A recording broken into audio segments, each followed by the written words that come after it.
बिस्मिल्लाहिर्रहमानिर्रहीम, अस्सलामु अलैकुम वरहमतुल्लाहि वबरकातुहू। जी व्यूवर्स, आज की इस वीडियो में आपको फ़ितरा के बारे में थोड़ा सा बयान करूँगा, जिसे हम फ़ितराना भी कहते हैं। फ़ितरा हम क्यों देते हैं? रमज़ान में जो कोताहियाँ हो जाती हैं, जो हमसे गलतियाँ हो जाती हैं, उसका जो कफ़ारा है वो फ़ितरा की शक्ल में हम अदा करते हैं। अब लोगों के ज़हनों में ये सवाल अक्सर आता है कि कब फ़ितरा अदा करना चाहिए, किसको अदा करना चाहिए और कितना अदा करना चाहिए। तो फ़ितरा जो है वो आपको ईद की जो नमाज होती है उससे पहले आपको लाजमी ये देना होता है। 2 से 3 दिन पहले भी आप लोगों तक अपना फ़ितरा पहुंचा सकते हैं, लेकिन जब ईद की नमाज हो जाती है उसके बाद अगर फ़ितरा दिया जाए तो वो फ़ितरा अदा नहीं होगा, बल्कि सदक़े की शक्ल में अदा होगा। सदका का जो सवाब होगा वो मिलेगा।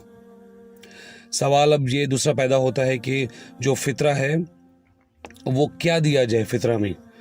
तो अक्सर हम लोग पैसे की शक्ल में लोगों तक पहुंचाते हैं, लेकिन ये पैसे की शक्ल में हमें हदीस से नहीं मिलता। फ़ितरा जो है ये अनाज की ही शक्ल में जाएगा। उसमें आपके पास चावल, खजूर, पनीर, मुनक्का, जौ इस शक्ल में अदा किया जाना चाहिए।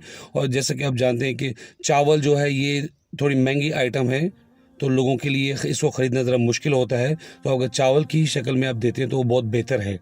उसके अलावा जो आपके पास है, अगर खजूरें हैं वो आप दे सकते हैं, अगर आपके पास जौ है, पनीर है, तो ये हदीस से हमें इसका मिलता है, ये ही हम दे सकते हैं। और इसके अलावा जो फ़ितरा है वो कितना दिया जाए, उसकी क्वांटिटी क्या होनी चाहिए। तो हदीस से हमें मिलता है कि एक सा कितना होता है, उलमा इकराम बताते हैं तकरीबन 2.5 kg 2.5 kg जो होता है, कम से कम, इससे कम नहीं होना चाहिए।